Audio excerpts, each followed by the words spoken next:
ఉద్దేశం ఏంటంటే మన ఎన్డీఏ గవర్నమెంట్ చంద్రబాబు నాయుడు గారు మహిళలకి ఉచిత బస్సు పెట్టడం జరిగింది. అది చాలా సంతోషం. మేము కూడా అప్రిషియేట్ చేసాం. కాంగ్రెస్ పార్టీ తరఫున దానికి మేము కూడా ఆనందం తెలియజేస్తున్నాం. అది బాగానే ఉంది, కానీ దానివల్ల వచ్చే సైడ్ ఎఫెక్ట్స్ని ఆయన రెక్టిఫై చేయట్లేదు.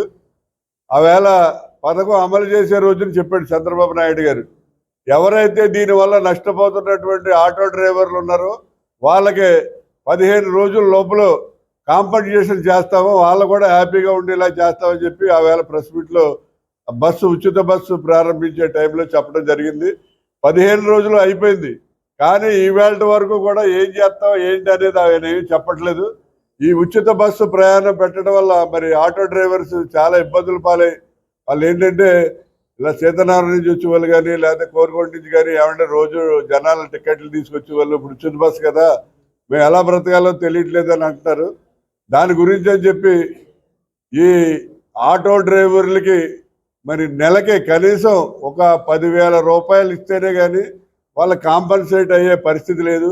ఎందుకంటే వాళ్ళ ఆటోకి ఫైనాన్స్ కంపెనీకి వాయిదాలు కట్టాలి, అలాగే కుటుంబాన్ని పోషించుకోవాలి. ఈ లోపల ఏదైనా ఆర్థిక ఇబ్బందులు మెడికల్ అవన్నీ వస్తే చాలా కష్టంగా ఉంది. కాబట్టి కనీసం ఒక 10,000 రూపాయలు నెలకే ఓల్డేజ్ పెన్షన్ ఎలా ఇస్తున్నారో అలాగే దివ్యాంగులకి ఎలా ఇస్తున్నారో మాకు కూడా పెన్షన్ టైప్లో నెలకి 10,000 ఇవ్వాలని చెప్పి కోరటం జరిగింది.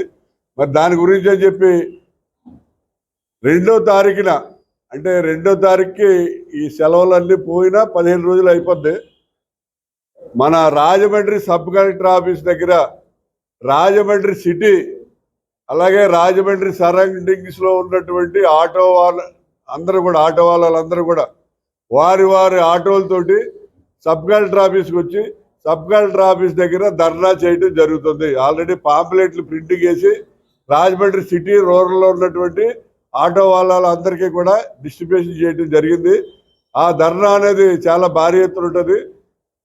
నేను చెప్పేది ఏంటంటే, అయ్యా చంద్రబాబు నాయుడు గారు, మీరు ఆటో డ్రైవర్ని సాటిస్ఫై చేస్తాం వాళ్ళు కూడా హ్యాపీలా ఉండేలా చేస్తారన్నారు. కాబట్టి 1వ తారీఖు లోపల వాళ్ళకి మీరు ఏ రకమైన కాంపన్సేషన్ ఇవ్వాలనుకుంటున్నారు, వాళ్ళు ఏ రకంగా సాటిస్ఫై చేయాలనుకుంటున్నారు అనేది అనౌన్స్ చేయాలని చెప్పి కోరుతున్నాం. ఒకవేళ కనుక మీరు 1వ తారీఖు లోపల అనౌన్స్ చేయకపోతే మీరు ఇచ్చిన గడువు 15 రోజులు అయిపోయింది. కాబట్టి 2వ తారీఖున రాజమండ్రి సబ్ కలెక్టర్ ఆఫీస్ దగ్గర భారీ ఎత్తున ధర్నా చేయడం జరుగుతుంది. దానికి మా జిల్లా ఐఎన్టీసీ అధ్యక్షులు అయినటువంటి మన జేటీ రామారావు గారు నాయకత్వం వహిస్తారు. ఆయన నాయకత్వంలో అంటే ఐఎన్టీసీ నాయకత్వంలో మేమందరం కూడా ఆవేళ ధర్నాలో కాంగ్రెస్ పార్టీ తరఫున మేమందరం పాల్గొని మరి ఆ ధర్నాను సక్సెస్ చేస్తాం. అలాగే రాజమండ్రి సరౌండింగ్స్లో ఉన్నటువంటి ఆటో డ్రైవర్స్ కానివ్వండి ఆటో ఓనర్స్ కానీ వాళ్ళందరినీ కోరేది ఏంటంటే, ఇది మీరందరూ కూడా వచ్చి అక్కడ ధర్నాలో పాల్గొవాలి. ఎందుకంటే అడిగితేనే కానీ అమ్మాయినా పెట్టదనేది ఒక సామెత ఉంది.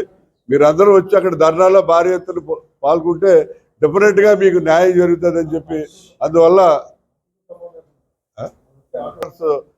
అసోసియేషన్ ఉంది, దానికి నేను గౌరవాధ్యక్షుడు. ఆ ఆటో ఫైనాన్సర్స్ అసోసియేషన్లో 7,000 ఆటోలు ఆల్రెడీ ఫైనాన్స్ తీసుకుని ఉన్నారు.